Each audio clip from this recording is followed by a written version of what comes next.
조갑제 TV 시청자 여러분 안녕하십니까? 2022년 5월 21일 오전 11시입니다.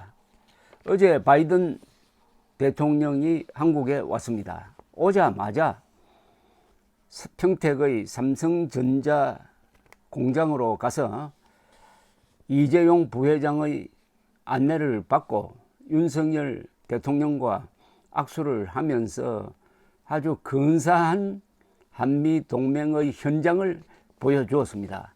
그것을 지켜본 분들은 이제 안심이 된다는 이야기를 공통적으로 하고 있었습니다. 그게 무슨 말이냐 하면은 트럼프 문재인의 정상회담은 만나기 전부터 가슴이 졸였습니다. 왜냐?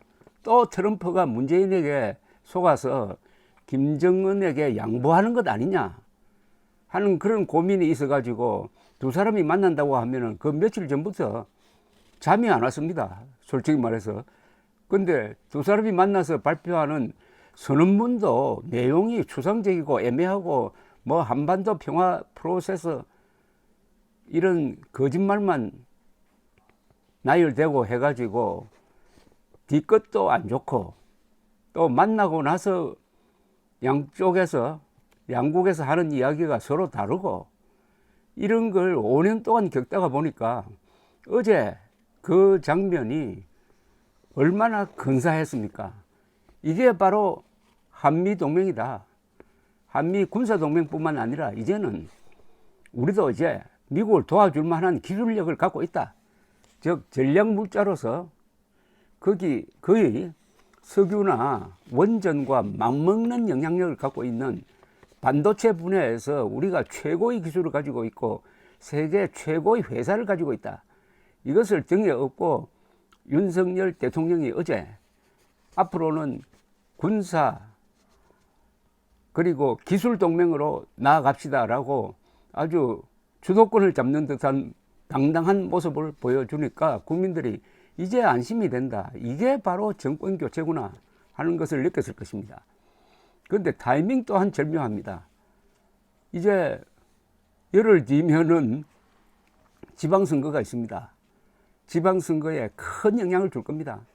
그러지 않아도 민주당 지지율이 지금 뚝뚝뚝 떨어지고 있습니다. 지난주에는 10%포인트 떨어졌고 어제 조사에서는 또 2%포인트 추가로 떨어졌습니다. 자, 그런데 4년 전으로 한번 돌아가 보십시오. 2018년 6월 지방선거, 그때는 6월 13일에 있었습니다. 6월 12일에 무슨 일이 있었느냐? 싱가포르에서 김정은과 트럼프가 회담을 가졌습니다. 세계적 뉴스가 되었습니다. 그 회담을 주선한 것은 문재인 당시 대통령이었습니다. 그 싱가포르 회담의 전주곡으로서 4월 27일 판문점에서 문재인, 김정은 회담이 이루어졌고 판문점 선언이 나왔습니다. 판문점 선언이 나오자마자 저는 즉각적으로 이게 완전히 북한의 술수에 넘어갔다. 그 정도가 아니라 지금 김정은과 문재인이 합작을 해가지고 세계를 속이고 있다. 비핵화 선언이 아니라 비핵화 사기극이다라고 단정을 했습니다. 저 눈에는 훤하게 보였습니다. 그런데 싱가포르에서 김정은을 만난 트럼프가 김정은이가 내민 합의문에 그냥 도장을 찍어주고 말았습니다. 그 합의문도 4.27 판문점 합의문과 똑같은 완전히 사기 문서입니다. 거기 북한의 비핵화란 말 한마디도 안 나옵니다. 한반도의 비핵화만 나옵니다. 한반도의 비핵화는 북한이 해석하기로는 주한미군 철수, 한미동맹 해체, 해구산 철거, 전략자산 투입 금지 이겁니다. 그런데 거기에 놀랍게도 트럼프가 김정은이가 공개적으로 요구하지도 않는 선물을 하나 주고 말았습니다. 한미 군사훈련은 북한을 자극하고 돈이 많이 든다. 한미 군사훈련 안 한다라고 일방적으로 선언함으로써 오늘까지 지속되고 있는 한국 안보에 큰 내상을 주었습니다. 무엇보다도 그 큰 뉴스, 지금 지나놓고 보면은 참 세계 언론도 속았죠. 그 큰 뉴스에 묻혀가지고 그 다음날 있었던 6월 13일 지방선거에서 어떤 결과가 나왔느냐, 이런 결과가 나왔습니다. 광역단체장 선거, 그러니까 시도지사, 특별시 시도지사 선거입니다. 시도지사 중에서 이때 시는 부산시, 서울시, 광주시까지 포함하는 광역시, 특별시를 다 포함한 이 광역단체장 선거에서 민주당이 14군데에서 당선이 되었습니다. 당시에 야당인 자유한국당은 2군데에서 당선되었습니다. 대구, 경북에서만. 그리고 무소속 1명, 15대 2대 1로 참패를 했습니다. 자유한국당이. 홍준표 대표가 물러났습니다. 그 직후에. 기초단체장,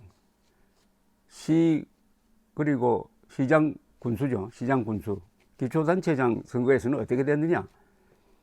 민주당이 151군데에서 이겼습니다. 자유한국당은 53개소에서 이겼고, 민주평화당 5군데, 무소속 17군데. 기초단체장 선거에서도 참패를 했습니다. 기록적 참패를 했습니다. 광역의원, 시의원 등이죠. 광역의원 선거에서는 민주당이 652명을 당선시켰습니다. 자유한국당은 137명, 특히 서울시 의원을 민주당이 삭설했습니다. 그것 때문에 오세훈 서울시장이 지금 제대로 행정을 펴지 못하고 있습니다. 광역의원 밑에 있는 기초의원 선거에서는 민주당이 1638명을 당선시키고 자유한국당이 1009명만 당선시켰습니다.